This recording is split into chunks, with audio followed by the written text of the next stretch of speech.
You know मैं अपनी feelings हमेशा इग्नोर करके आई हूँ। जब कभी मुझे प्रोक्रास्टिनेशन होता, मैं खुद को लेज़ी कहती और फिर अपने काम में वापस लग जाती। जब कभी एंग्ज़ायटी आती, तो जस्ट खुद का मन बहलाने के लिए इधर-उधर कुछ काम करने लगते हैं। जब-जब मैं कंपेयर करती, तो I just say my mind कि don't worry, you are better, you are better, you are better.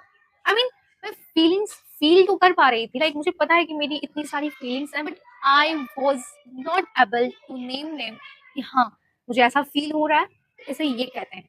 मुझे ऐसे फील हो रहा है, तो इसका ये नाम है। मतलब मैं उसको एक्नॉलेज नहीं कर पा रही थी। I was not able to name that particular feeling. फिर एक चीज़ रियलाइज़, मैं खुद को चेंज करना चाहती थी। खुद को इम्प्रूव करना चाहती थी, अपने आप को एक ऐसा इंसान बनाना चाहती थी जो मेरे लिए इंस्पिरेशन हो, जिससे मैं कुछ सीख सकूं, जो मेरा रोल मॉडल है। मैं एक ऐसे इंसान बनना चाह रही थी। इन शॉर्ट, मैं ग्रो करना चाह रही थी, लेकिन ग्रो करने के लिए जो सबसे जरूरी चीज है, मैं वही नहीं कर रही थी। Self acceptance. सेल्फ एक्सेप्टेंस यानी कि पहले खुद को एक्सेप्ट करना, खुद की फीलिंग्स को एक्सेप्ट करना कि हाँ, आपको इस टाइम पे इन चीजों के दौरान ऐसा फील होता है, या किसी के कहने से आपको ऐसा फील होता है, इस टाइप की बात है। I use this in but slowly slowly मुझे रियलाइज हुआ कि मैं उन चीजों को चेंज करने की कोशिश कर रही हूँ जिसे मैंने एक्सेप्ट ही नहीं किया है। और चेंज मेरी लाइफ में तब तक नहीं आ पाएगा जब तक मैं उन चीजों को एक्सेप्ट नहीं करूंगी, उनको नाम नहीं दे पाऊंगी। बिकॉज जिस चीज को तुम एक्सेप्ट नहीं कर सकते, उस चीज को तुम चेंज भी नहीं कर सकते। और एक्सेप्टेंस का मतलब ये नहीं होता है कि तुम अपनी उस बुरी आदत को, या फिर वो जो चीजें हैं जो तुम्हारी लाइफ में प्रॉब्लम क्रिएट कर रही है, तुम उनके साथ खुश हो या फिर तुम उनके साथ बहुत कंफर्टेबल हो। एक्सेप्टेंस का मतलब ये होता है कि आप जैसे हो, जिस सिचुएशन में हो, या आपके साथ जो कुछ भी चल रहा है, उन सब के साथ खुद को स्वीकारना कि हाँ, okay, this is the current situation, this is what I am right now, and yes, I am not going to जज माई सेल्फ और क्रिटिसाइज माई सेल्फ। मैं कंपेयर करती हूँ, हाँ मैं कंपेयर करती हूँ। मेरा माइंड खुद को स्क्रॉल करने के लिए कन्विंस कर लेता है, हाँ मेरा माइंड खुद को कन्विंस मुझे खुद को कन्विंस कर लेता है कि हाँ भाई तुम अभी स्क्रॉल करो।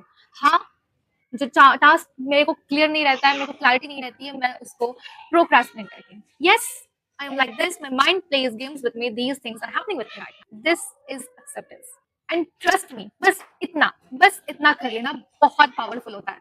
क्योंकि जब आप किसी चीज को ना नाम दे देते हो, तो वो चीज अपने आप इतनी बड़ी से इतनी छोटी हो जाती है, तो बहुत छोटी हो जाती है, बहुत छोटी। और फिर जब वो चीज छोटी हो जाती है, तो उसको चेंज करना, उस पर काम कर पाना और उसको इम्प्रूव करना भी बहुत ईजी हो जाता है। And that's where change starts.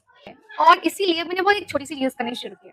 जब भी मेरा दिमाग बहुत उलझा उलझा फील होता है, बहुत सारी चीजें ऐसा दिमाग में चल रही होती हैं, किसी चीज को लेकर एक पर्टिकुलर वे में फील करती हूँ, I just right it down in my diary.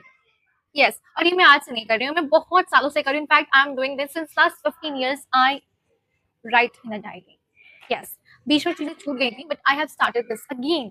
And trust me, सिर्फ अपनी फीलिंग्स को लिख लेने से, आपके माइंड में जैसा चल रहा है, जो चीज चल रही है एग्जैक्टली उसको लिख डालो डायरी में, and that helps you to get a clear picture of your mind, a clear picture of your feeling कि हाँ, आप ऐसा फील कर रहे हो और आपको यहाँ यहाँ काम करने की जरूरत है। So if you are also planning to change your life, change your personality or change your mindset or work on yourself, तो पहला स्टेप स्ट्रैटेजीज या रूटीन्स बनाना नहीं है। The first step is accept yourself the way you are, and फिर उन चीजों पे काम करो जो तुम्हें काम करना है। सो आज का ज्ञान यहीं पे समाप्त होता है। मिलते हैं नेक्स्ट वीडियो में। अगर ये वाली वीडियो रिलेटेबल लगी हो तो सब्सक्राइब करके जाना, क्योंकि हो सकता है कि तुम्हें मेरी आने वाली सारी वीडियोस रिलेटेबल लगे, क्योंकि यहाँ पे I just talk about honest feelings. अगर कुछ बोलना हो तो कमेंट्स में शेयर कर सकते हो। सी यू नेक्स्ट वन। बाय।